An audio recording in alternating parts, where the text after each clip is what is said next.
మంచిది రండి. మన మధ్యలో ఉంచబడిన ప్రభు యొక్క శరీరానికి సాదృశ్యమైన రొట్టె, ఆయన రక్తానికి సాదృశ్యమైన ద్రాక్షరసంలో పాలు పొందడానికి పూర్వము మరొకసారి యోహాను సువార్త 15వ అధ్యాయము 8వ వచనాన్ని మనమందరము కలిసి చదువుకుందాం. యోహాను సువార్త 15వ అధ్యాయము 8వ వచనం.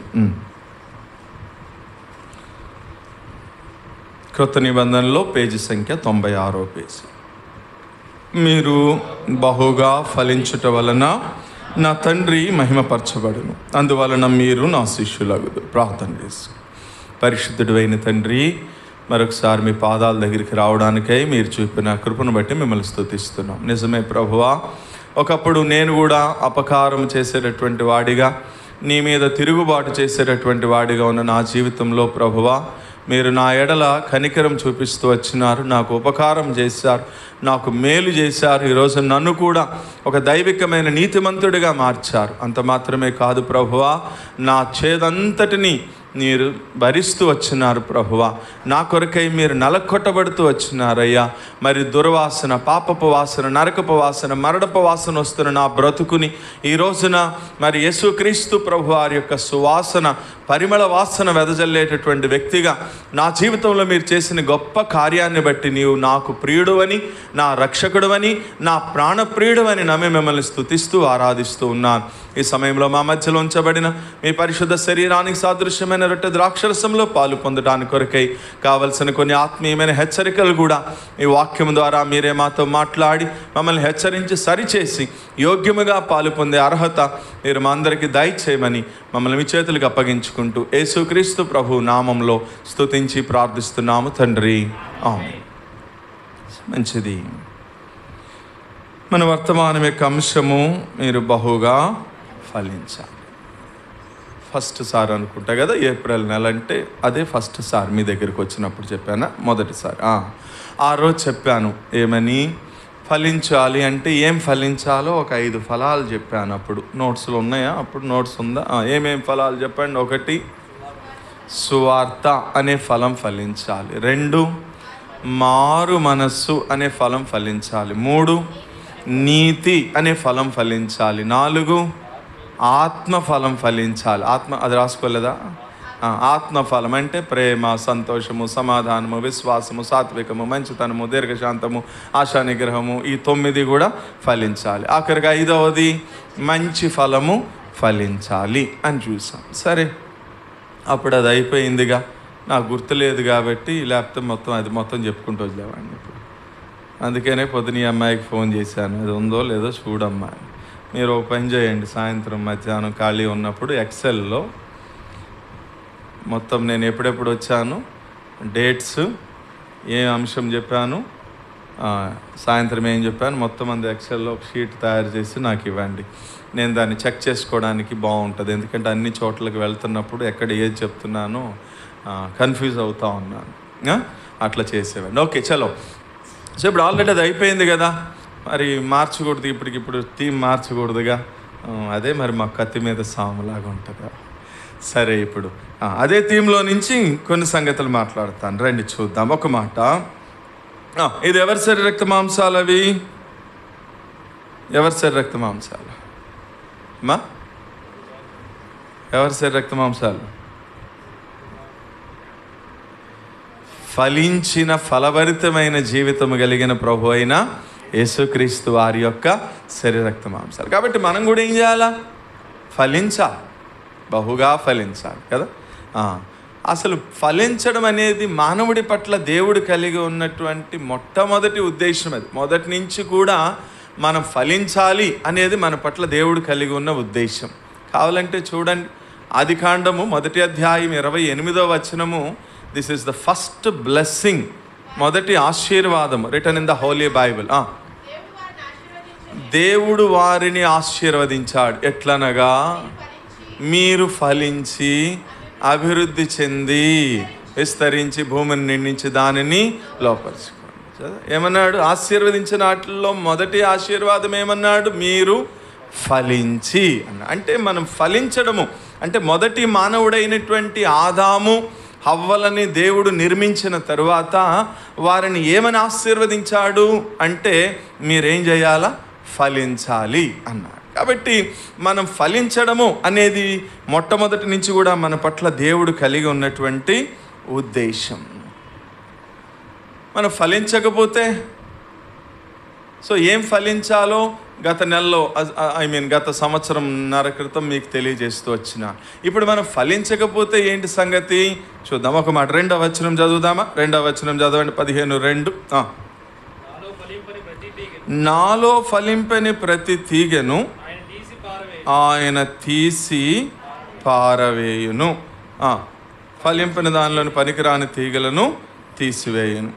తీగను ఆయన తీసి ఫలించు ప్రతి తీగ మరి ఎక్కువగా ఫలింపవలనని దానిలోని పనికిరాని తీగలను తీసివేయను. 6వ వచనం కూడా చదువుదామా? ఎవడైనను నా యందు నిలిచి ఉండని ఎడల వాడు తీగ వలె బయట పారవేయబడి ఎండిపోవును. మనుషులు అట్టి వాటిని పోగు చేసి అగ్నిలో పారవేతురు, అవి కాలిపోవు. ఇక్కడ కొన్ని విషయాలు మనం ధ్యానం చేయడానికి కొరకే చూద్దాం. ఫలించాలి అంటే మనం ఏం ఫలించాలో గత సంవత్సరంలో మనం కొన్ని సంగతులు నేర్చుకున్నాం. 5 రకాలైనటువంటి ఫలాలు ఫలించాలి అని. ఈ సంవత్సరం ఏం నేర్చుకుందామంటే ఇదే అంశంలో నుంచి ఫలించకపోతే వచ్చేటటువంటి నష్టాలు ఏంటో ఒక 3 నష్టాలు చెప్పాడు 6వ వచనంలో. ఏమేం చెప్పినాడు చూడండి అక్కడ. 1, ఎవడైనను నా యందు నిలిచి ఉండిన ఎడల వాడు తీగ వలె 1 బయట పారవేయబడతాడట. 2వది ఏమవుతాడంట? ఎండిపోతాడట. 3వది ఏమవుతాడంట?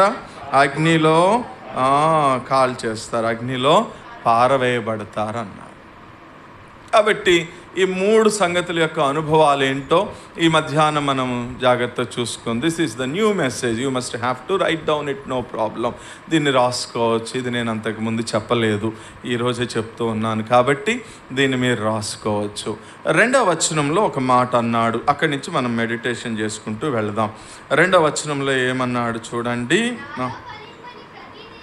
నాలో ఫలింపని ప్రతి తీగను ఆయన తీసి పారవేయును, ఫలించే ప్రతి తీగే మరి ఎక్కువగా ఫలింపవలనని దానిలోని పనికిరాని తీగలను తీసిపారు. అక్కడ ఆగుదాం. తీగ, మీరు ద్రాక్ష చెట్టు చూస్తే ఇక్కడ పెట్టండి ఒక చెట్టు, ద్రాక్ష చెట్టు. దీనికి ఈ ఎదరున్న రేకుల షెడ్ ఉందే, అక్కడ దాని కింద పందిరేసి దానికి పాకించండి. ద్రాక్ష చెట్టు మీకు నర్సరీలో దొరుకుతుంది, బాగానే బ్రతుకుతుంది. అది అన్న వాళ్ళ ఇంట్లో చాలా ద్రాక్ష చెట్లు ఉన్నాయి. వాళ్ళ ఇంట్లో చాలా కాయలు కూడా కాసిన. మొన్న వాళ్ళ ఇంటికి వెళ్ళినప్పుడు ఫోటోలు కూడా తీసాను నేను నా దాంట్లో. కాబట్టి ద్రాక్ష చెట్టు ఎందుకు పెట్టమన్నానంటే దాన్ని చూస్తే కొన్ని సంగతులు మనకు అర్థమవుతాయి. ద్రాక్ష చెట్టు వెళుతున్నప్పుడు దాంతోపాటు కొన్ని తీగలు వెళ్తూ ఉంటాయి. వాటిని చూస్తే ఆ తీగల్లో కొన్ని తీగలేమో, ఒక తీగేమో ఫలిస్తూ ఉంటుంది, ఒక తీగ ఏమాత్రం కూడా ఫలించుకోకుండా ఉంటుంది. కానీ 2 కూడా ఆ ద్రాక్ష చెట్టుకు అంటుకట్టబడే ఉంటాయి.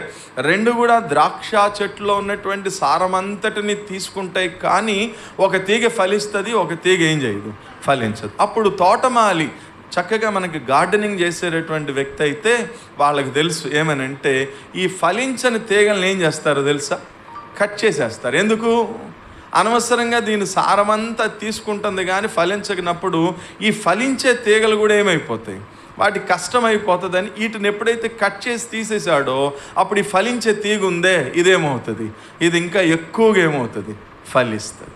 ఇంకా మీకు ఆడపిల్లలకు అర్థమయ్యేటట్లు చెప్పాలంటే, మీరు మల్లె మొక్కలు పెంచుతారు కదా, ఆ మల్లెపూలు బాగా పుయ్యాలంటే ఏం చేయాలి చెప్పండి? ఏం చేయాలా? ఒక సీజన్ వచ్చినప్పుడు ఆకులన్నీ ఏం చేస్తారు, దూసేసి తర్వాత ఏం చేస్తారు, ఆ పువ్వులు పుయ్యిన వాటిని మొత్తాన్ని ఏం చేస్తారు, కట్ చేసేస్తారు. కట్ చేసిన తర్వాత చూడండి, కొంతమంది కట్ చేయడం కష్టం. అరే చెట్టు కట్ చేసేయడం ఎందుకు, బాగోదేమో అనుకుంటారు. తప్పది. కట్ చేసి చూడండి, కట్ చేస్తే ఇంకా చాలా ఏమవుతాయి, చాలా పువ్వులు వస్తాయి. అట్లాగే ద్రాక్ష తీగ కూడా ఇక్కడ ప్రభు చెప్తూ అన్నాడు, మరి ఎక్కువగా ఫలించటానికి, ఫలించని తీగలనేమో ఆయన పనికిరాని తీగలను ఏం చేస్తాడట, తీసివేస్తాడు. ఫలించే తీగ మరి ఎక్కువగా ఫలించే దాని కొరకే పనికిరాని తీగల్ని తీసిరా. ఇప్పుడు పనికిరాని తీగల్ని ఏం చేస్తారు అంటే 3 సంగతులు చూసాం మనము. ఫలించని తీగే లేదా పనికిరాని తీగే విషయంలో జరిగే 3 సంగతులు ఏంటి అంటే, 1 బయట పారవేయబడుతుంది, 2 ఎండిపోతుంది, 3 అగ్నిలో కాల్చే. 3 సంగతులు 3 విషయాలు చూద్దాం రండి త్వరగా. బయట పారవేయబడము అంటే దాని అర్థం ఏంటి అంటే, దీంట్లో 3 సంగతులు చెప్తాను. బయట పారవేయబడుట అని ఒక సైడ్ హెడ్డింగ్ పెట్టుకుంటే, మళ్ళీ దాని కింద small a, small b, small c అని మీరు రాసుకుంటే దాంట్లో మొదటి సంగతి చెప్తాను. బయట పారవేయబడము అనే దాంట్లో మనం నేర్చుకునేటటువంటి ఆత్మీయమైనటువంటి పాఠము ఏం తెలియజేస్తుంది ఇది అంటే, 1 ఆధ్యాత్మికమైనటువంటి మరణానికి సూచన. బయట పారవేయబడడం అంటే ఆ మాట రాసుకోండి. ఏలో ఆధ్యాత్మికమైనటువంటి మరణం, ఇంగ్లీష్లో అయితే స్పిరిచువల్ డెత్ అంటారు. దానికి మీకు అర్థం అవడానికి రిఫరెన్స్ చూపిస్తాను. చదవండి నిర్గమకాండం 1వ అధ్యాయం 22వ వచనం చదవండి. నిర్గమకాండము 1వ అధ్యాయము 22వ వచనం ఏమని రాయబడి ఉంది అక్కడ? అయితే ఫరో హెబ్రీలలో పుట్టిన ప్రతి కుమారుణ్ణి నదిలో పారవేయండి, ప్రతి కుమార్తెను బ్రతకనీయండి ఆజ్ఞాపించు. అది అట్లాగే పట్టుకుని దానికి లింక్ వచనం అపోస్తల కార్యం 7:19 కూడా చదవండి. ఆ 2 ఒకటే, క్లియర్గా అర్థం అవడం కోసం అంతే. అపోస్తల కార్యం 7వ అధ్యాయం 19వ వచనం చదవండి. అక్కడేమని ఉందో అమ్మా, శిశువులు బ్రతకకుండా వారిని బయట పారవేయవలనని. చాలా అక్కడ. ఇప్పుడు ఫరో సందర్భం చెప్తాను వినండి జాగ్రత్తగా. ఎందుకు ద స్పిరిచువల్ డెత్ అన్నానంటే, ఆ రోజున ఫరో చెప్తూ వచ్చాడు ఏమని, ఇజ్రాయేలీల సంఖ్య మన దేశంలో ఎక్కువైపోతుంది, కాబట్టి వాళ్ళ సంఖ్య ప్రబలకుండా ఉండాలి అంటే వాళ్ళల్లో పుట్టినటువంటి ప్రతి మగ శిశువుని కూడా మీరేం చేయమన్నాడు? నదిలో బయట పారవేయమన్నాడు. అంటే వాళ్ళని ఏం చేయమన్నట్లు అర్థము? చంపేయమని అర్థం. అంటే బయట పారవేస్తున్నారు అంటే దాని అర్థం ఏంటి అంటే వాళ్ళు ఏమైపోతున్నారు చెప్పండి? చనిపోతున్నారు. అందుకని బయట ఫలింపని ప్రతి తీగ కూడా బయట పారవేయబడాలి అంటే దాని మొదటి అర్థం ఏంటి అంటే స్పిరిచువల్ డెత్. ఆత్మీయముగా నీవు నేను కూడా ఏమైపోతాం తెలుసా? చచ్చిపోతాం. అంటే నేను ఒక మాట చెప్పనా, ఇన్ని సంవత్సరాలని క్రైస్తవ జీవితంలో ఇదిగో ఫలించిన యేసుక్రీస్తు ప్రభువారి యొక్క శరీరానికి సాదృశ్యమైనటువంటి రొట్టె, ఆయన యొక్క రక్తానికి సాదృశ్యమైనటువంటి ద్రాక్ష రసంలో నువ్వు పాలు పొందుతున్నప్పటికీ కూడా ఆత్మీయముగా నీలో ఏమాత్రము కూడా దేవుడు ఆశించినటువంటి ఒక ఫలభరితమైనటువంటి జీవితం, సువార్త అనే ఫలం, మారుమనసు అనే ఫలం, నీతి అనే ఫలం, ఆత్మఫలము, మంచి ఫలం అనేటటువంటి ఒక ఫలభరితమైనటువంటి జీవితంతో నువ్వు ఫలించట్లేదు అంటే దాని అర్థం ఏంటి అంటే నువ్వు ఆధ్యాత్మికముగా ఆత్మీయముగా నువ్వు కూడా ఏమైపోయావు చెప్పు? చచ్చిపోయావు. జాగ్రత్త ప్రియదేవుని బిడ్డ. అందుకనే కదా బల్ల ఇచ్చేటప్పుడు చెప్తాం, ఇది ప్రభు యొక్క శరీరం అని వివేచింపక తిని త్రాగువాడు తనకు శిక్షా విధి కలుగుటకే తిని. కాబట్టి మీలో అనేకులు ఏమవుతున్నారు? బలహీనులు అవుతున్నారు, రోగులు అవుతున్నారు, చాలామంది చచ్చిపోతున్నారు. భలేవాడు అన్నా, మేము ఎన్ని సంవత్సరాల నుంచి ఫలించట్లయినా మేము చచ్చిపోయామా అంటారేమో. చచ్చిపోయినట్లే. ఎట్లా చచ్చిపోయావు? ఆత్మీయముగా నువ్వేమైపోయావు? చచ్చిపోయావు.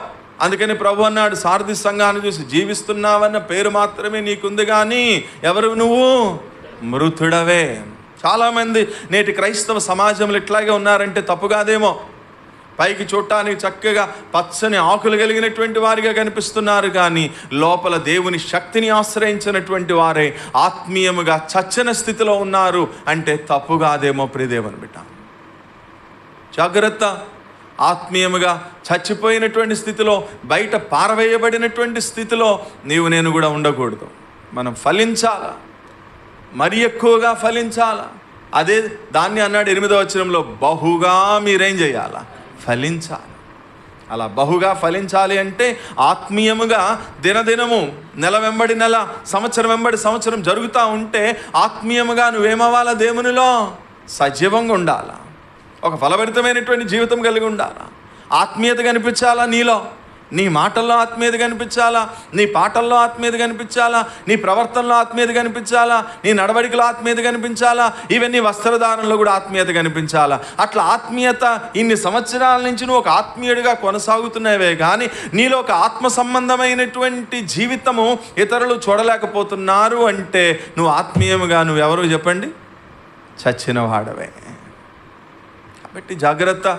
ఉదయకాల సమయంలో ప్రభు బలలో చేయవేయడానికి సిద్ధపడుతున్న ప్రియ సహోదరి సహోదరుడా, ఆత్మీయంగా బ్రతికి ప్రభు కొరకు ఫలిస్తున్న జీవితమేనా, లేకపోతే నువ్వు కూడా ఎప్పుడో ఆత్మీయంగా చచ్చిన స్థితిలో బ్రతుకుతున్నావా అని మనల్ని మనం ఏం చేసుకోవాలా, పరీక్షించుకోవాలి. ఇది మొదటి సంగతి.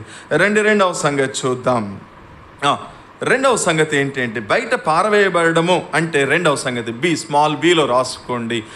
అంటే దాని అర్థం ఏంటి అంటే నీ సాక్ష్యమును కోల్పోవుటకి సాదృశ్యం. ప్రియదేవుని బిడ్డ, అర్థమైందా? బయట పారవేశారు అంటే దాని అర్థం ఏంటంటే ఒకటి ఆత్మీయంగా చచ్చిపోవడం అయితే, రెండవది మన సాక్ష్యాన్ని కోల్పోవడం.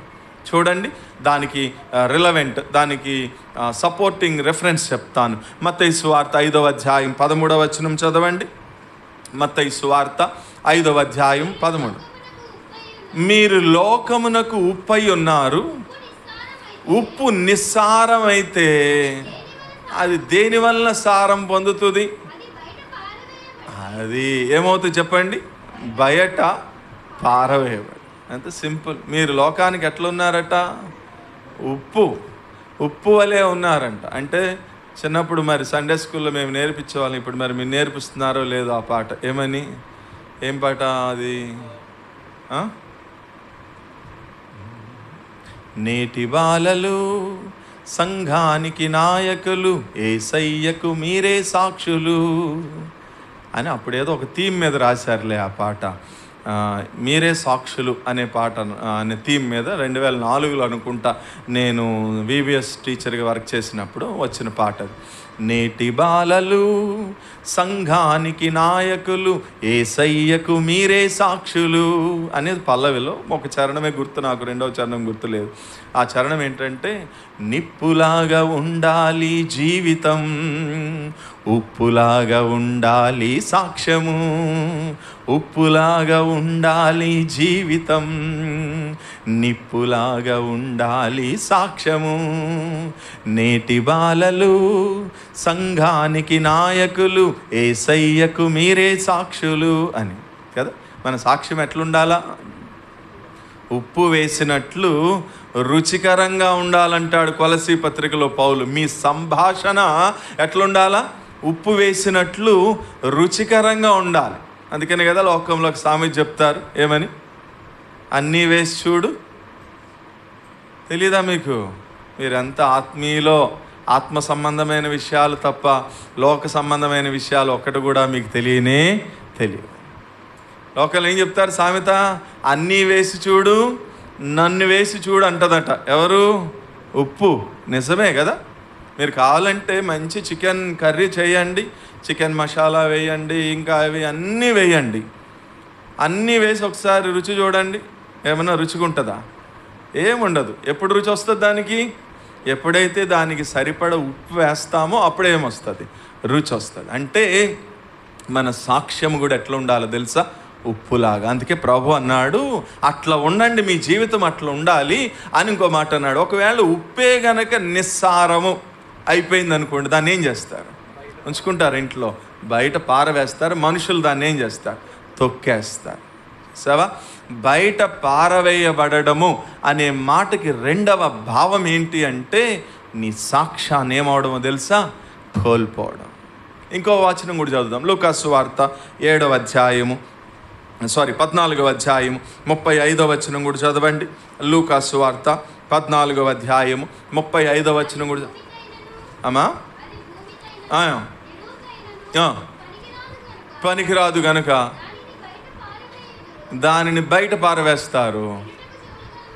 అది చూసావా? దేనికి కూడా ఏం చేయదు, అది పనికిరాదు. ఇదిగో చూడండి, వాళ్ళకి కొబ్బరి తోటలు ఉన్నాయి. కొబ్బరి తోటల్లో కొబ్బరి అది చక్కగా బాగా పెరగాలంటే ఏం చేస్తారు తెలుసా? ఏం చేస్తారు? వాళ్ళని అడగని చెప్తారు. ఉప్పు, దాన్ని మొదల్లో ఉప్పు వేస్తారు. అదే చెప్తున్నాడు అక్కడ, భూమికైనను ఎరువుకైనను అదేం చేయదట, పనికి రాదు. కాబట్టి దాన్ని ఏం చేస్తారు, బయట పారవేస్తారు. అంటే రెండవది, ఫలించకపోతే నిన్ను బయట పారవేస్తారు అన్న మాటలో రెండవ భావం ఏంటి అంటే మన యొక్క సాక్ష్యాన్ని ఏం చేయడం చెప్పండి, కోల్పో. జాగ్రత్త బిడ్డ, ఎలా ఉంది నీ సాక్ష్యము? ఇన్ని సంవత్సరాల నీ క్రైస్తవ విశ్వాస జీవితంలో నీ సాక్ష్యాన్ని కాపాడుకుంటున్నావా, లేకపోతే సాక్ష్యము పోగొట్టుకుని బయట పారవేయబడినటువంటి నిస్సారమైనటువంటి స్థితిలో జీవిస్తున్నావా? ప్రియమైన సహోదరి సహోదరుడా, సాక్ష్యము చాలా ప్రాముఖ్యము. సాక్ష్యాన్ని ఎన్నడూ కూడా మనం ఏం చేసుకోకూడదు, పోగొట్టుకోకూడదు. ఇది రెండు. మూడవది, బయట పారవేయబడడం అనేది దేనికి సాదృశ్యము అంటే అపవిత్రతకి సాదృశ్యము. ఆ మాట రాసుకోండి, సిలో, అపవిత్రతకి సాదృశ్యము. దీనికి సపోర్టింగ్ రిఫరెన్స్ ఏంటి అంటే చదవండి, లేవియ కాండము 14వ అధ్యాయము 40వ వచనం. లేవియ కాండము 14వ అధ్యాయము 40వ వచనం చదవండి. లేదా లేవి కాండం ఈ పుస్తకంలో యాజకుని సెలవు చొప్పున ఆ పొడగల రాళ్లను ఊడదీసి ఊరి వెలుపలనున్న అపవిత్ర స్థలమును పారవేయవలెను. అప్పుడతడు ఆ ఇంటి లోపలను చుట్టూ గోడలను గీయింపవలెను. చాలు. అక్కడ ఏమంటున్నాడు, దేన్నట బయట పారవేయాలట, అపవిత్రం. అది బయట పారవేసేది దేన్ని బయట పారవేస్తాం మనము? అపవిత్రమైన దాన్నే బయట పారవేస్తాం. కాబట్టి బయట పారవేయబడము అంటే దేనిని సూచిస్తూ ఉంది? ఇది అంటే అపవిత్రతను సూచిస్తూ ఉంది. ఇది ఎవరి శరీర రక్త మాంసాలు? ఇవి పరిశుద్ధుడైన, పవిత్రుడు, నిర్దోషి, నిష్కల్మషుడు, పాపులలో చేరక ప్రత్యేకంగా ఉన్నటువంటి వాడు, ఆకాశ మండలము కంటే మిక్కిలి హెచ్చైనటువంటి ప్రధాన యాజకుడైనటువంటి ప్రభు అయిన పరిశుద్ధుడైనటువంటి దేవుని యొక్క శరీర రక్తమాంసంలో పాలు పొందడానికి వచ్చిన నీవు పరిశుద్ధమైనటువంటి జీవితము, ఒక ఫలభరితమైనటువంటి జీవితము గనక జీవించట్లేదు అంటే దాని అర్థం ఏంటి అంటే అపవిత్రమైనటువంటి జీవితము కలిగినటువంటి వారిని దేవుడు ఏం చేస్తారట, బయట పారవేయబడతారు. కాబట్టి జాగ్రత్త బిడ్డ, ఫలించని ప్రతి తీగె, ఫలించే తీగ మరి ఎక్కువగా ఫలించడానికి కొరకు ఫలింపని ప్రతి తీగను కూడా బయట పారవేస్తారు అన్నారు. కాబట్టి మొదటిది, బయట పారవేయబడతావు, జాగ్రత్త, నువ్వు ఫలించకపోతే వచ్చే నష్టము. కాబట్టి ఫలించకపోతే కలిగే నష్టం ఏంటి అంటే బయట పారవేయబడుట. బయట పారవేయబడడం అంటే దాని యొక్క మీనింగ్ ఏంటి, అర్థం ఏంటి అంటే, ఒకటి ఆత్మీయముగా చనిపోవుట, రెండు సాక్ష్యాన్ని కోల్పోవట, మూడు అపవిత్రమైనటువంటి జీవితం కలిగి ఉండటం. ఈ మూడు లక్షణాలు ఒకవేళ మన జీవితంలో ఉంటే మనం కూడా ఏం చేయబడతామో తెలుసా, బయట పారవేయబడతాం.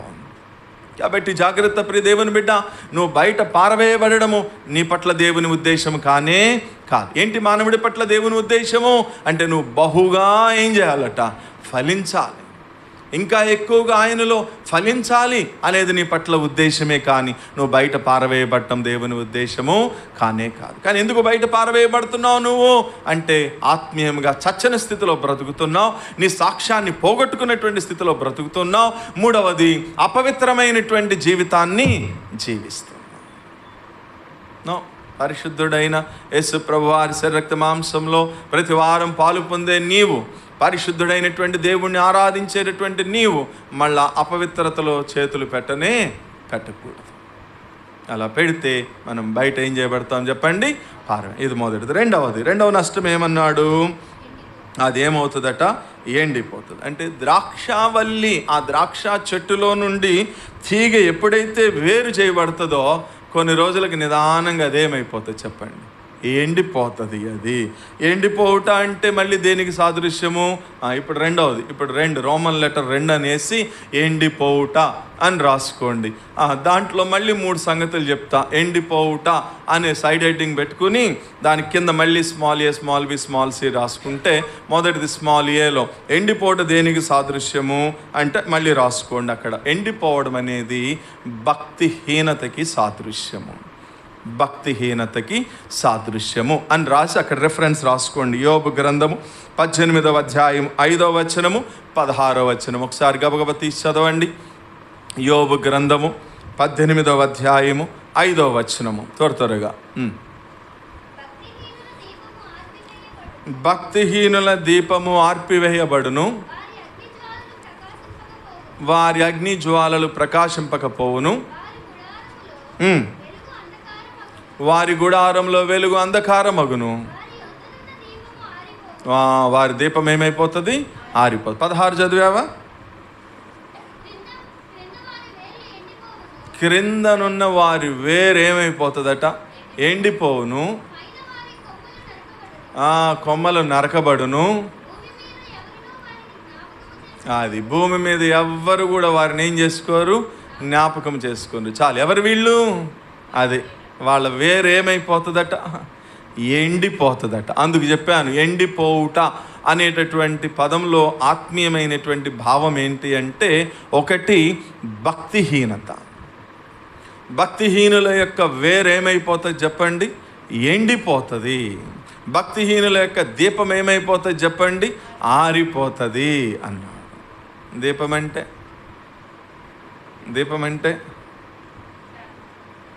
అంటే ఏంటండి? ఏమనుంది బైబిల్లో? దీపం అంటే కార్తీక దీపం కాదు. కార్తీక దీపం అది అప్పుడే ఆరిపోద్ది, అలా తెలియదు. మా చిన్నప్పుడు నేను కూడా అంతే. కార్తీక మాసంలో పొద్దున్నే స్నానానికి వెళ్ళేవాళ్ళం కాలువకి. స్నానం చేసినాక ఆఖరి రోజున ఆ అరటి బొత్తలో నూనె వేసి దీపం పెట్టి దాన్ని ఆ కాలువలో వదిలి ఓ పాట పాడేవాళ్ళం. ఏం పాట అది? ఆరనీకుమా ఈ దీపం కార్తీక దీపం అని పాడేవాళ్ళు. ఎంత పాట పాడినా కానీ అది ఆరిపోకుండా ఉంటుందా? పాట పాడి వెనక్కి తిరిగే లోపు ఏమైపోయింది? ఆ దీపం ఆరిపోతుంది. అసలు మరి దీపం అంటే ఏంటి? బైబిల్ సెలవిస్తుంది. మహాజ్ఞాని సొలొమోను అన్నాడు సామెతల గ్రంథంలో, నరుని ఆత్మ యెహోవా పెట్టినటువంటి దీపం అన్నాడు. మనవాళ్ళకి తెలియక ఏం చేస్తారు? చచ్చిపోయిన తర్వాత వెనకమాల దీపం పెట్టండి అంటారు. ఎందుకు? ఇంకా ఆ దీపం ఎప్పుడూ ఆరిపోయింది. ఇంకా ఏది దీపము? నువ్వు పెట్టే దీపం కాదు, నరుని ఆత్మ యెహోవా పెట్టినటువంటి దీపము. ఈ దీపం ఏమవుతుందట? ఎప్పుడైతే నువ్వు భక్తిహీనుడిగా ప్రవర్తిస్తావో అప్పుడే ఈ దీపం ఏమైపోయిందట? ఆరిపోయింది. అప్పుడే వారి వేరేమైపోయిందట? ఎండిపోయింది అన్నాడు. కాబట్టి జాగ్రత్త బిడ్డ. ఎప్పుడు నీ దీపం ఆరిపోతుంది? ఎప్పుడు నీ ఆత్మీయమైనటువంటి వేరు అనేది క్రీస్తు యొక్క ప్రేమలో వేరు పారి స్థిరపడమంటాడు ఎఫెసీ పత్రిక 3వ అధ్యాయం 18-19 వచనాల్లో. కాబట్టి ఎప్పుడు నీ వేరు ఎండిపోతుంది అంటే, ఎప్పుడైతే నువ్వు భక్తిపరుడుగా ఉంటూ నువ్వు భక్తిహీనుడు అయిపోయావో అప్పుడు ఆత్మీయంగా నీ వేరు ఏమైపోయింది చెప్పండి? ఎండిపోయింది. భక్తిహీనత అంటే ఆడపిల్లలకు ఒక జబ్బు వచ్చింది. ఆ జబ్బుని ఏమంటారు? రక్తహీనత అంటారు కదా. రక్తహీనత అంటే ఏంటి అర్థము? రక్తహీనత అంటే ఏంటమ్మా అర్థము? తెలీదా? రక్తము ఉండాల్సినంత మీ ఒంట్లో లేకపోతే మీకు వచ్చే జబ్బు పేరేంటి చెప్పండి? రక్తహీనత. అంటే 6 లీటర్ల రక్తం ఉండాలి ఒంట్లో ఎప్పుడూ కూడా. కానీ మీ ఒంట్లో ఎప్పుడు ఎంత ఉంటుంది? 3 లీటర్లే ఉంటుంది. అందుకని ఊరికే కాళ్ళు లాగుతూ ఉంటాయి, ఊరికే కళ్ళు తిరుగుతూ ఉంటాయి, ఊరికే నిలబడ్డోళ్ళు నిలబట్టేట్టు ఏమవుతుంటారు? పడిపోతుంటారు. అందుకని ఎక్కువ రక్తం పడే తినాలి. చక్కగా రోజు క్యారెట్ బీట్రూట్లు తినాలి. చక్కగా వారానికి 3 సార్లు ఆకుకూరలు తినాలి. అంతేగాని ఎప్పుడు ముక్కలేందే మాకు ముద్ద దిగదని చెప్పి ఆ చికెన్ మటన్లు తింటే జబ్బులు తప్ప ఏమీ రావు. కాబట్టి రక్తహీనత అంటే ఏంటి? మన ఒంట్లో ఉండాల్సినంత రక్తం లేకపోవడాన్ని రక్తహీనత అంటారు. ఇదిగో భక్తిహీనత అంటే కూడా అదే.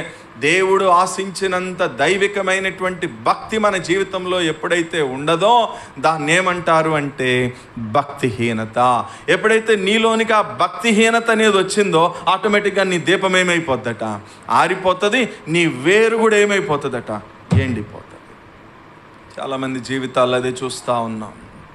దేవుణ్ణి ఆరాధిస్తూ దేవుని మందిరానికి వస్తూ దేవుని శరీరక్త మాంసంలో పాలు పొందుతూ ఉన్నారే కానీ వారి జీవితంలో ఇన్ని సంవత్సరాల వారి క్రైస్తవ ఆత్మీయ జీవితంలో దేవుడు ఆశించినంత భక్తి జీవితం వారు లేని కారణాన్ని బట్టే నిదానంగా ఏమైపోయారు చెప్పండి? వాళ్ళు భక్తిహీనులైపోయారు. ఎప్పుడైతే వారు భక్తిహీనతలోనికి వచ్చేసారో ఆటోమేటిక్గా వారి యొక్క దీపం ఏమైపోయింది? ఆరిపోయింది. జాగ్రత్త ప్రియదేవుని బిడ్డ. ఒకసారి వెలిగించబడిన తరువాత ఆ దీపం ఆరిపోతే మళ్ళీ దాన్ని వెలిగించడం అనేది చాలా కష్టం. కాబట్టి ఒకసారి దేవుడు నిన్ను వెలిగించాడు, ఈ లోకంలోనికి వచ్చాడు. లోకం నిజమైన వెలుగు ఉండను, అది లోకంలోనికి వచ్చి ప్రతి మనిషిని కూడా ఏం చేస్తుంది, వెలిగించింది అని యోహాను 1:9 కాబట్టి ఒక రోజున లోకంలో పడిచెడి తిరుగుతున్నాం మనం. అలాంటి మనల్ని దేవుడు, నిజమైన వెలుగై ఉన్నటువంటి దేవుడు మానవుడిగా భూమి మీదకి దిగి వచ్చి ఆయన మనల్ని వెలిగించాడు. ఇప్పుడు వెలిగించబడిన నువ్వేం చేయాలా, వెలుగుతూ ఉండాలా.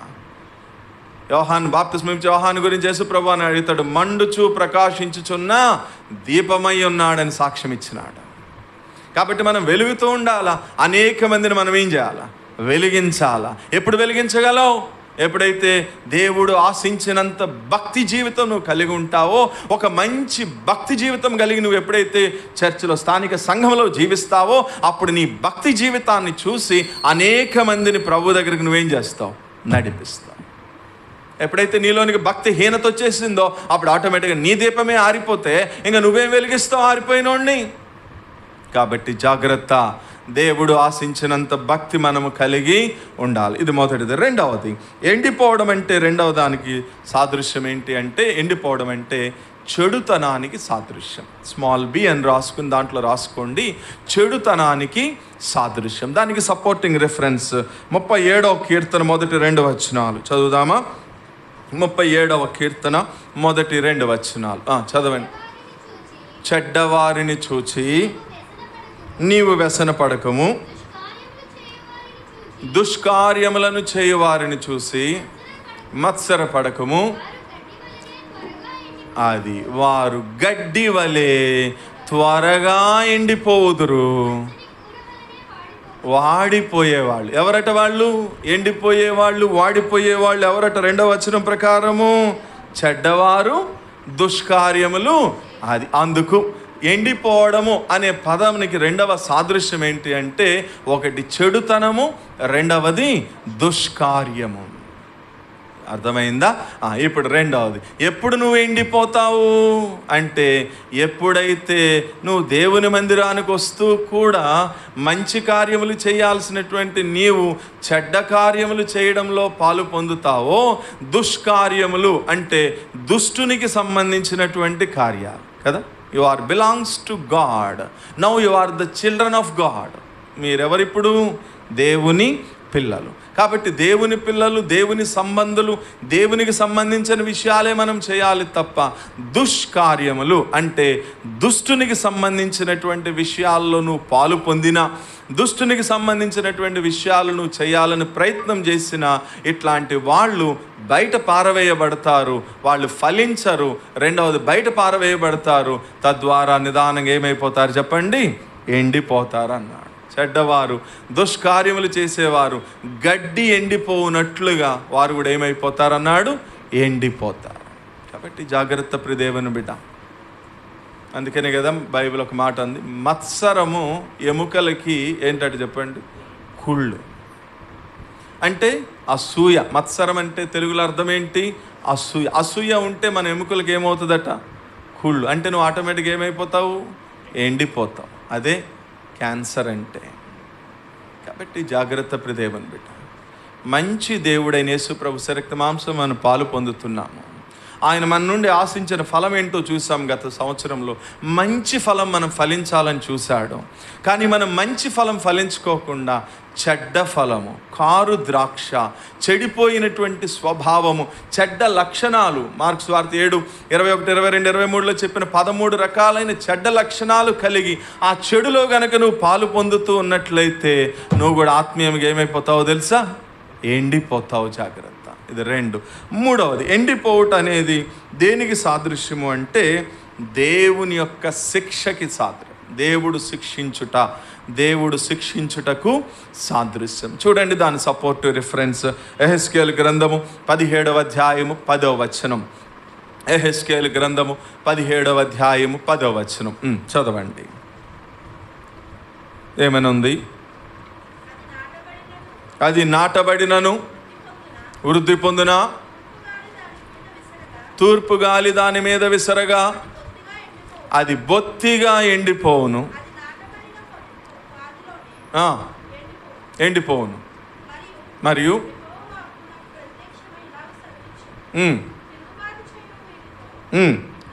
ఇట్లను తెలియదా? చాలే, ఇంకా అక్కడికి చాలు. ఆ పైన మనకు వచ్చింది కదా, అది నాటబడినను కూడా పాదులోనే ఏమైపోతుందట, ఎండిపోతుంది. ఎందుకు అంటే మీరు ఆ పైన ఉన్నటువంటి దాని సందర్భాన్ని మనం చదివితే అక్కడ ఉన్నటువంటి ఆ ప్రజలని దేవుడు ఏ రీతిగా శిక్షిస్తాడో, దేవుని యొక్క శిక్ష ఏ రీతిగా వారి మీదకి రాబోతుందో అన్న విషయాన్ని తెలియచేస్తూ ఇదిగో దేవుడు వారికి అర్థమయ్యే విధానంలో చెప్తూ అంటున్నాడు, అది అక్కడ నాటబడిన కూడా అదేమైపోతుంది, అది ఫలించదు, అది ఎండిపోతుంది అంటున్నాడు. కాబట్టి ఎవరు ఎండిపోయేటటువంటి వారు అంటే ఎవరైతే దేవుని యొక్క శిక్షా విధిలో ఉన్నారో, దేవుని యొక్క శిక్షకి పాత్రులుగా ఉన్నారో, దేవుని యొక్క ఉగ్రత కింద జీవిస్తూ ఉన్నారో అట్టి వారు ఆత్మీయ జీవితంలో ఫలించేటటువంటి అనుభవం ఉండదు. రెండవది బయట పారవేయబడతారు. మూడవది ఆటోమేటిక్గా వారు ఏమైపోతారు చెప్పండి, ఎండిపోతారు. మనం ఎప్పుడూ కూడా దేవుని యొక్క కృపకి పాత్రులుగా ఉండాలా, దేవుని యొక్క కృప కిందే మనం ఉండాలి తప్ప దేవుని యొక్క ఉగ్రతకి, దేవుని యొక్క శిక్షకి పాత్రులుగా మనం ఉండకూడదు. అందుకన్నాడు పౌలు, కాబట్టే తమకు శిక్షావిధి కలుగుటకే ఏం చేస్తున్నాడు, తిని ఇది ప్రభు యొక్క శరీరము అని వివేచింపకోకుండా గనక నువ్వు చెయ్యి వేశావు అంటే అక్కడ అన్నాడు నీకు శిక్షావిధి కలుగుటకే తిని. అందుకే నువ్వేమైపోతున్నావు, దాంట్లో చేయి వేసినా కూడా ఆత్మీయంగా ఏమైపోతున్నాడు మనిషి చెప్పండి, ఎండిపోతున్నాడు. చాలామందికి అది అర్థం కాదు. చాలామంది తప్పు కాన్సెప్ట్ నేర్పిస్తారు. బల్లంటే సత్ప్రసాదం అంటారు, నెలకు ఒకసారి ఇస్తారు. ఇక ఆ రోజు అసలు వాళ్ళు తలస్నానాలు చేసి అంత white and white meet at నైటే అంత వైట్లోనే వచ్చి ఇక ఆ రోజు అదేదో ఒక ప్రసాదంలాగా ఇక అందరు చేతులు పెడతారు దాంట్లో. ఇంకా కొంతమంది బోధించే తప్పు బోధ ఏంటంటే ఇదిగో నీకేమైనా జలుబు చేసిందా, లేకపోతే నీకేమైనా దగ్గు వస్తుందా, నీకేమైనా కాళ్ళు నొప్పులా, ఇదిగో ఇవాళ సిద్ధపడి దాంట్లో చేయి వేస్తే ఇప్పుడు అది తినంగానే నీకేమవుతుంది, నీ జలుబు దగ్గు కాళ్ళు నొప్పులన్నీ తగ్గిపోతాయి, స్వస్థత వస్తుంది అని తప్పు బోధ చేస్తారు. కాదు, స్వస్థత రాదు. ఏమొస్తుంది, శాపం వస్తుంది. అదే ఇప్పుడు మనం చదివింది. ఇది ప్రభు యొక్క శరీరము. ఒక ఫలించినటువంటి ఫలభరితమైనటువంటి జీవితం ద్వారా దేవునికి మహిమ తీసుకొచ్చిన యేసు ప్రభు వారి యొక్క శరీరానికి సాదృశ్యమైనటువంటి రొట్టె, ఆయన రక్తానికి సాదృశ్యమైనటువంటి ద్రాక్షరసము అన్నటువంటి సంగతి నువ్వు వివేచింపకోకుండా, దాని గురించి నువ్వు ఆలోచించుకోకుండా, నీ హృదయాన్ని కఠినం చేసుకుని దీంట్లో పాలు పొందకపోతే ఎవరన్నా ఏమైనా అనుకుంటారేమో, లేకపోతే దీంట్లో పాలు పొందితే నాకేదో కలిసి వచ్చేస్తుంది, నాకేదో ఆశీర్వాదం వచ్చేస్తుంది, నాకేదో స్వస్థత వచ్చేస్తుందని తప్పుగా నువ్వు దాంట్లో చేయి వేస్తే పౌలు అన్నాడు మీకు శిక్షావిధి కలుగుటకే దీనిని తిని రావచ్చు. అది కాబట్టి ఎందుకు ఎండిపోతున్నాడు ఆత్మీయంగా ఈ వ్యక్తి అంటే దేవుని శిక్షావిధి అతని మీద ఉంది. అంటే దేవుని యొక్క శిక్షకు పాత్రుడిగా బ్రతుకుతున్నాడేమో బహుశా. అందుకని ఆత్మీయంగా రోజు వెంబడి రోజు జరుగుతూ ఉంటే అతను ఆత్మీయంగా ఎదగాల్సింది పోయి ఏమైపోతున్నాడు చెప్పండి, ఎండిపోతా ఉన్నాడు. ఇది మూడవ సంగతి. కాబట్టి మనము ఆత్మీయమైనటువంటి జీవితంలో మనం ఫలించకపోతే కలిగేటటువంటి నష్టం ఏంటి అంటే, 1 భక్తిహీనులం అయిపోతాము, 2 చెడుతనంలో పడిపోతాము, 3 దేవుని శిక్షకు పాత్రులమైపోతాము. ఇది 2వ సంగతి. ఇప్పుడు 3 మళ్ళీ కింద రోమన్ లెటర్ 3 అని వేసుకుని 3వ మాట చూసాం కదా, ఏమని, అగ్నిలో పారవేయుట. 1 బయట పారవేస్తారట, 2వది బయట పారవేయబడింది ఏం చేయబడుతుందట, ఎండిపోతుందట. ఎండిపోయింది 3వది ఏమవుతుందట, అగ్నిలో అంటే ఫలించనటువంటి తీగలన్నిటినీ కూడా మనుషులు ఏం చేస్తారట, పోగు చేస్తారట. యేసుప్రభు వారు కాదు, మనుషులు పోగు చేసి ఏం చేస్తారంటే వాటిని అగ్నిలో పారవేసి వాటిని కాల్చివేస్తారంటే దాని యొక్క అర్థం ఏంటి అంటే, ఎవరైతే యేసుక్రీస్తు ప్రభు వారిని అపహాస్యం చేస్తారు, లేకపోతే ఎవరైతే యేసుక్రీస్తు ప్రభు వారిని అంగీకరించుకుని ఉంటారో, లేకపోతే ఎవరైతే యేసుక్రీస్తు ప్రభు వారిని అంగీకరించి కూడా ఫలించుకోకుండా ఉంటారో అట్టి వారందరినీ కూడా ఒక రోజు వస్తుందట. ఆ రోజున వారందరినీ పోగు చేసి ఎక్కడ పడేస్తారట, అగ్నిగుండంలో వారిని అగ్నిలో పారవేస్తారు. అగ్నిలో పారవేయడము అంటే దేనికి సాదృశ్యము అంటే మరలా ఒక 3 సంగతులు, ఒక 3 వ్యక్తులు నేను మీ ముందు ఉంచుతాను. అగ్నిలో పారవేయుట అంటే దాని యొక్క అర్థం ఏంటి అంటే దేవునికి దూషణకరమైనటువంటి విధానంలో, లేదా దేవునికి విరోధమైన, ఇట్లా రాసుకుందాం, అగ్నిలో పారవేయుట అనగా ఏంటి అంటే దేవునికి దూషణకరమైన లేదా విరోధకరమైనటువంటి జీవితాన్ని జీవించడాన్ని అగ్నిలో పారవేయుట అనేటటువంటి పదానికి అర్థం. కాబట్టి చూద్దాం అట్లా చేసిన వాళ్ళు ఎవరో మళ్ళీ ఒక 3 చూపిస్తాను నేను. రండి. మొదటి వ్యక్తి దావీదు. 2 సమూయేలు గ్రంథము 12వ అధ్యాయము 14-15 వచనాలు చదువుదాం. 2 సమూయేలు గ్రంథము 12వ అధ్యాయము. అమ్మా, అయితే ఈ కార్యము వలన యెహోవాను దూషించుటకును ఆయన శత్రువులకు నీవు గొప్ప హేతువు కలుగజేసితివి గనుక నీకు పుట్టిన బిడ్డ నిశ్చయముగా చచ్చునని వెళ్ళను. 15 కూడా చదివావా? అది సందర్భం ఏంటి? 2 సమూయేలు 12వ అధ్యాయం అంటే సందర్భం ఏంటి? వెంటనే అట్లా అధ్యాయాల పరంగా గుర్తుండిపోవాలి, ఏ అధ్యాయంలో ఏముందో చూడుకోకుండా. దావీదు బెత్షెబాతో ఏం చేసినాడు? పాపం చేసినాడు. పాపం చేస్తే ఇప్పుడు నాతాను అనే ప్రవక్తను పంపించాడు దేవుడు. పంపించి ఇప్పుడు చెప్తున్నాడు, దావీదా నువ్వు ఆత్మీయుడివే, కానీ నువ్వు చేసిన పని వలన ఏమవుతుంది చెప్పు? అక్కడ చదివారుగా. ఇప్పుడు దేవుని నామానికి ఏమొస్తుంది? దూషణ వస్తుంది. ఇంకేమన్నాడు? ఆయన శత్రువులకి అది హేతు అవుతుంది. చూసావా, దావీదుని దేవుడు నా ఇష్టానుసారుడైనటువంటి మనుషుడు అన్నాడు. ఏం దావీదు, ఏం దేవుడు అని నిన్ను బట్టి దేవుని నామానికి ఏమొస్తుంది? అవమానం వస్తుంది, దూషణ వస్తూ ఉంది. దేవుని నామానికి అవమానము, దూషణ, దేవుని నామము నవ్వుల పాలవడానికి కారణమో ఇదిగో, ఇది అగ్నిలో పడవేయబడడం. అగ్నిలో పడవేయబడడం అంటే దేవుని నామానికి దూషణ తీసుకుని వచ్చేటటువంటి జీవితం మనం జీవించడం. నీ వల్ల దేవుని నామానికి మహిమ రావాలే తప్ప నీ వల్ల ఎన్నడూ కూడా దేవుని నామానికి ఏం రాకూడదు? అవమానం అనేది రానే రా. అట్లా ఎవరైతే దేవుని నామానికి దూషణకరమైనటువంటి జీవితం జీవిస్తారో అట్లాంటి వారందరినీ కూడా ఒక రోజున దేవుడు ఏం చేస్తాడు? అగ్నిలో పడవేస్తాడు. అయితే దావీదు తప్పించుకున్నాడు. 51వ కీర్తన నాతాను ఎప్పుడైతే చెప్పాడో, దావీదా రాజా ఆ మనుషుడు నువ్వే అన్నాడో, వెంటనే దావీదు ఏం చేసినాడు? పశ్చాత్తాపడ్డాడు. తన తప్పు తాను తెలుసుకున్నాడు.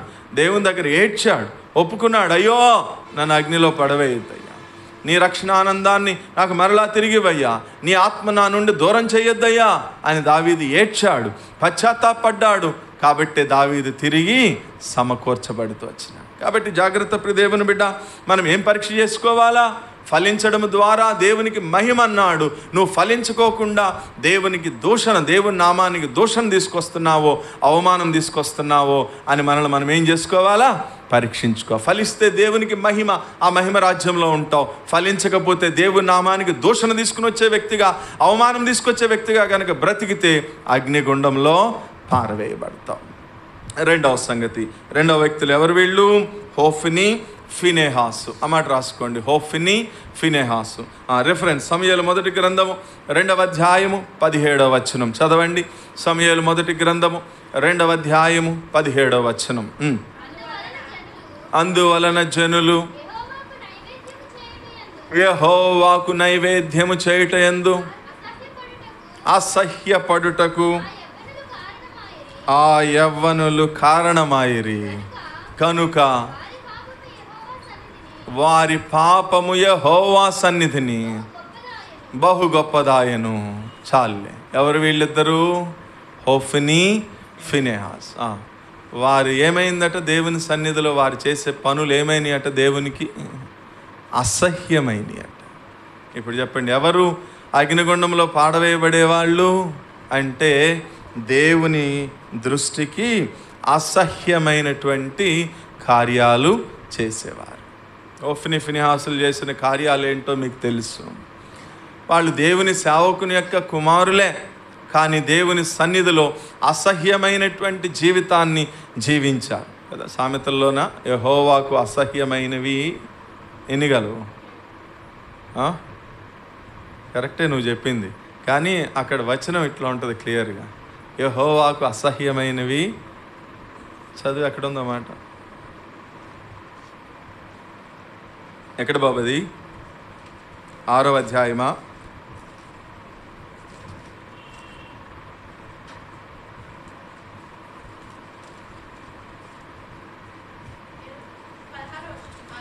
ఆరు 16. అది దానికోసం అడిగా నేను. నువ్వు 7 గలవు అన్నావు కదా, అదే ముందు అంటాడు 6 గలవు, 7ను ఆయనకు హేయములు. చూసావా, ఆ 7 అసహ్యమైనవి ఏంటో ఆ కింద లిస్ట్ ఉంటుంది. అదొక ప్రసంగం, ఒక్కొక్క దాన్ని వివరించి చెప్పడానికి. కాబట్టి ఇప్పుడు ఎవరు ఎండిపోతారు లేదా ఎవరు అగ్నిలో పడవేయబడతారు అంటే, యెహోవాకు అసహ్యమైనటువంటి ఆ 7 కార్యాలు ఎవరి జీవితంలో ఉంటాయో. ఎవరు వీళ్ళు? ఓఫ్ని ఫినిహాస్ అంటే ఏదో రోడ్డు మీద పోయేవాళ్ళు కాదు, దేవుని మందిరంలో జీవించే వాళ్ళే, దేవుని సేవకుని యొక్క పిల్లలే. కానీ అసహ్యమైనటువంటి కార్యాలు చేసిన కారణాన్ని బట్టే వారు ఏమైపోయినారు చెప్పండి? అగ్నిలో పడవేయబడే స్థితిలోనికి వెళ్ళిపోయినారు. యుద్ధరంగంలో చనిపోతూ వచ్చినారు, శాపగ్రస్తమైన జీవితం జీవించిన. కాబట్టి జాగ్రత్త. ఎవరు ఎండిపోతారు, ఎవరు బయట పారవేయబడతారు, ఎవరు అగ్నిలో కాల్చబడతారు అంటే, ఒకటి దేవుని నామాన్ని అవమానము, దూషణ పాలు, నవ్వుల పాలు చేసేటటువంటి వారైతే, రెండవది దేవునికి అసహ్యమైన కార్యాలు. దావీదు పశ్చాత్తాపడ్డాడు కాబట్టి తప్పించుకున్నాడు, వీళ్ళలో అలాంటి పశ్చాత్తాపం లేదు కాబట్టి ఆ యుద్ధ భూమిలో శత్రువుల చేతిలో చిక్కి చనిపోయారు. 3వ సంగతి, ఎవరు వీళ్ళు? ఇజ్రాయేలీలు. 3వ ప్రజలు ఇజ్రాయేలీలు. రిఫరెన్స్ చదవండి, యెహెజ్కేలు గ్రంథము 36వ అధ్యాయము 20-21 వచనాలు. యెహెజ్కేలు గ్రంథము 36వ అధ్యాయము 20-21 వచనాలు. వారు తాము వెళ్ళిన స్థలంలోనే ఆ జనులు, మీరు కూడా యెహోవా ప్రజలే కదా, ఆయన దేశంలో నుండి వచ్చిన వారే కదా అని చెప్పటం వలన నా పరిశుద్ధ నామమునకు దూషణ కలుగుటకు ఇజ్రాయేలీలు. వీళ్ళు చేసిన తప్పు కూడా ఏంటి? అదే దేవుని నామానికి ఏం తీసుకొచ్చినారట? అవమానం తీసుకొచ్చారు, దూషణ తీసుకొచ్చారట, నవ్వుల పాలు చేశారు. వాళ్ళందరూ ఏమంటున్నారు? వీళ్ళందరూ ఎవరు? వీళ్ళు ఇజ్రాయేలీలు, ఆయన దేశం నుంచి వచ్చిన వాళ్ళే కదా వీళ్ళు అని చెప్పి వాళ్ళని చూసి దేవుడిని ఏం చేస్తున్నారట? వాళ్ళు దూషించడానికి. ఆయనే చెప్తున్నాడు, ప్రభు నా నామము దూషణ పాలు అవ్వడానికి ఈ ఇజ్రాయేలీలే కారణం. ఎందుకని? వాళ్ళతో కలిసిపోయినారు. వాళ్ళతో కలిసిపోయి వాళ్ళు ఎట్లా చేస్తుంటే వీళ్ళు కూడా అట్లాగే చేస్తూ ఉన్నారు. కానీ ఎస్తేర్ పుస్తకంలో ఒక మాట అంటాడు, హామాన్ అంటాడు, యూదుల జాతిని చూసి అంటాడు, వీరి విధులు లోకంలో ఉన్నటువంటి సకల జనుల విధుల కంటే ఎట్లా ఉన్నాయి? వేరుగా ఉన్నాయి అంటాడు. అది మన సాక్ష్యం అయి ఉండాలి. వీరి విధులు లోకంలో ఉన్నటువంటి సకల జనుల విధుల కంటే వేరుగా ఉండాలా, అంతేగాని వాళ్ళతో పాటు కలిసిపోకూడదు. కానీ ఇజ్రాయెల్ ప్రజలు చేసిన తప్పదే. వాళ్ళు అన్య దేశాల గుండా వెళుతున్నప్పుడు అన్య జనులతో పాటు కలిసిపోయారు. వాళ్ళ విగ్రహారాధన జీవితం వీళ్ళు కూడా మొదలుపెట్టారు.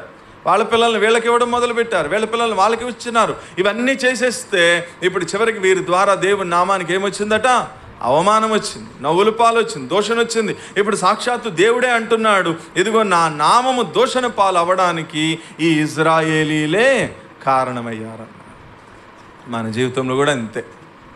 యేసుప్రభు నమ్ముకున్నావు, నువ్వు ఎట్లుండాలా చెప్పండి? ఎట్లుండాలా? ప్రత్యేకంగానే ఉండాలా.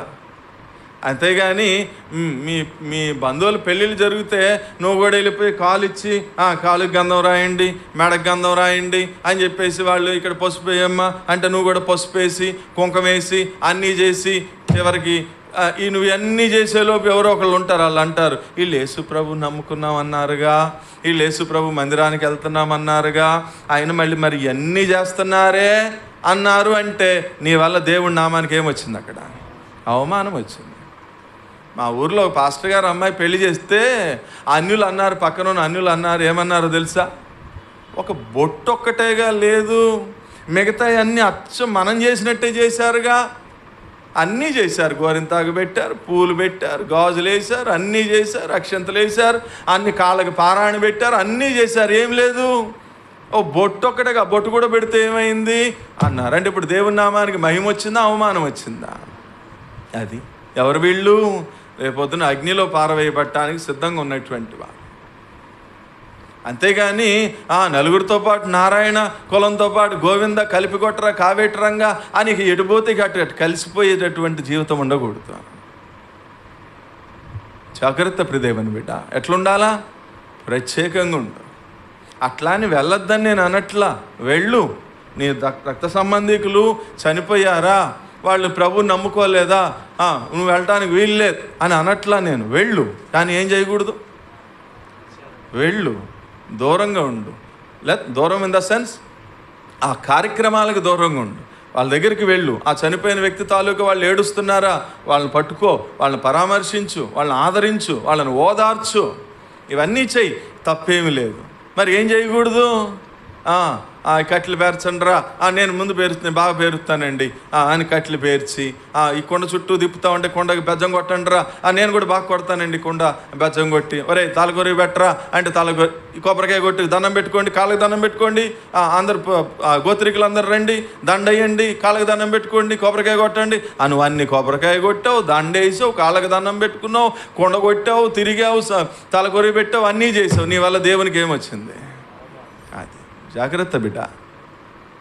అప్పుడేం చేయాలా? నీ ప్రత్యేకతను చూపించాలి. నేను యేసు ప్రభు నమ్ముకున్నానండి, మేము ఇట్లా మనుషులకి కొబ్బరికాయలు కొట్టడాలు, మనుషులకి దండాలు పెట్టుకోవడాలు, మనుషులకి దండలు వేయడాలు, లేకపోతే కుండలు కొట్టడాలు, ఇట్లాంటివి నేను చేయనండి. కాబట్టి దయచేసి ఏమీ అనుకోవద్దు, మీరేం బాధపడద్దు, నేను అక్కడి వరకు రానులే అని చెప్పి నీ దారి నువ్వేం చేయాలా? వెనక్కి వచ్చా. అలా లేదు, నువ్వు అన్నిట్లో పాలు పొందావు అనుకో, అవతల వాడు ఏమంటాడు? ఈయన యేసు ప్రభు నమ్ముకున్నాడు అన్నారుగా, వీళ్ళు యేసు ప్రభు మందిరానికి వెళ్తారన్నారుగా, మరి అన్ని మామూలుగానే చేశారుగా. అదే నేను చెప్పిన మాట కాదు, ఇదిగో దేవుడు చెప్తున్నాడు, ఈ ఇశ్రాయేలీలు వాళ్ళు చేసిన పనులన్నీ చేసి నా నామము అవమానపరచడానికి ఏమైనారు? వీళ్ళు కారకులయ్యారు అన్నాడు. నిన్ను కూడా ఎంత అంటాడు దేవుడు.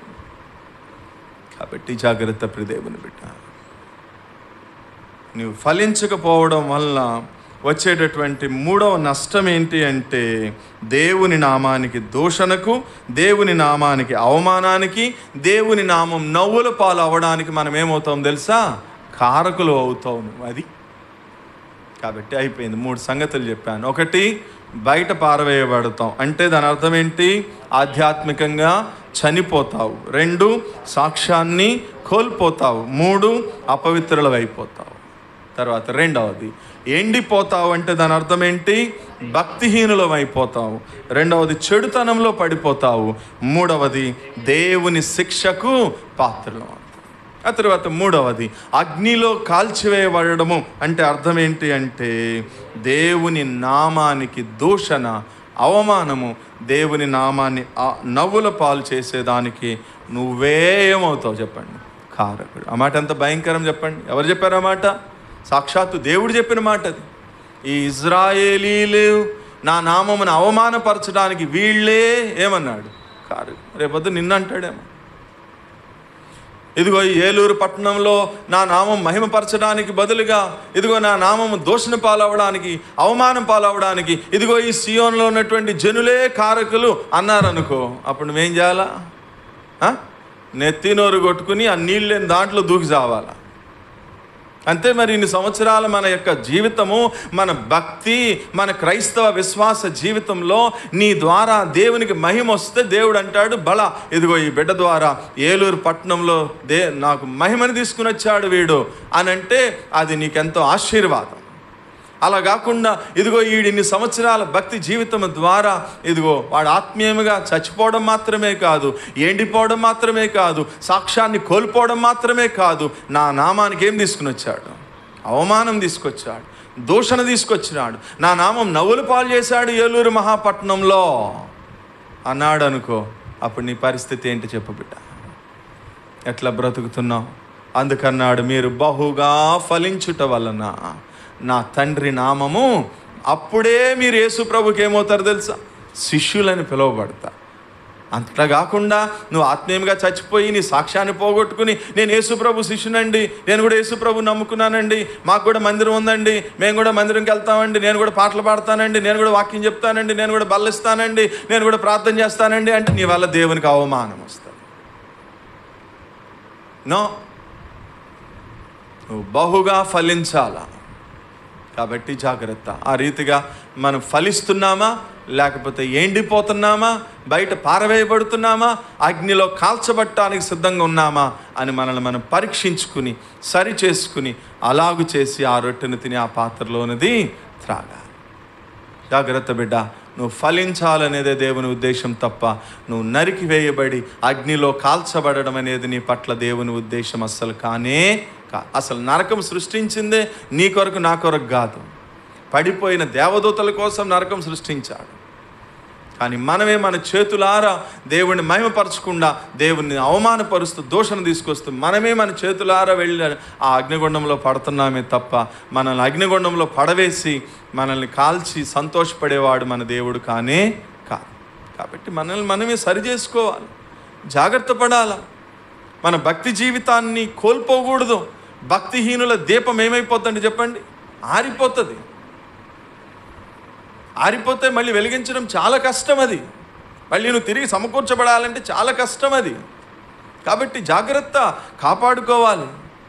వెలిగించిన దీపాన్ని ఆరిపోకుండా, భక్తిహీనత నీలోనికి రానుకోకుండా జాగ్రత్త పడాలి. చక్కగా ప్రార్థన చేసుకోవాలి, వాక్యం చదువుకోవాలి, దేవుని మందిరానికి రావాలి, సహవాసం చేయాలా. అట్లా కాకుండా నువ్వు లోకంలో బిజీ అయిపోతే కొన్ని రోజులకి నీలోనికి ఏమొచ్చేస్తుందో తెలుసా? భక్తిహీనత వచ్చేస్తుంది. ఆత్మీయంగా చచ్చిపోతావు, నిస్సారమైపోతుంది నీ భక్తి జీవితము. అదే చెప్పాడు, ఉప్పు నిస్సారమైపోతే బయట పారవేయబడి మనుషులు త్రొక్కడానికే తప్ప అది భూమికి కానీ చెట్లకి ఎరువుగా కానీ లేకపోతే రుచికరమైనటువంటి కూరల్లో వేయడానికి కానీ ఏమాత్రం కూడా పనికి రానే రాదు. నువ్వు అలా ఎప్పుడు నిస్సారం అవుతావు అంటే ఎప్పుడైతే ఈ లక్షణాలన్నీ నువ్వు కోల్పోతావో అప్పుడే నువ్వు నిస్సారం అయిపోతావు. అంటే ఫలం లేని జీవితం, ఫలభరితమైన జీవితం కాదని అర్థం. కాబట్టి జాగ్రత్త అండి, పరీక్ష చేసుకుందాం, సరి చేసుకుందాం, ప్రభు సన్నిధిలో మోకరిద్దాం, తలలు వంచుదాం.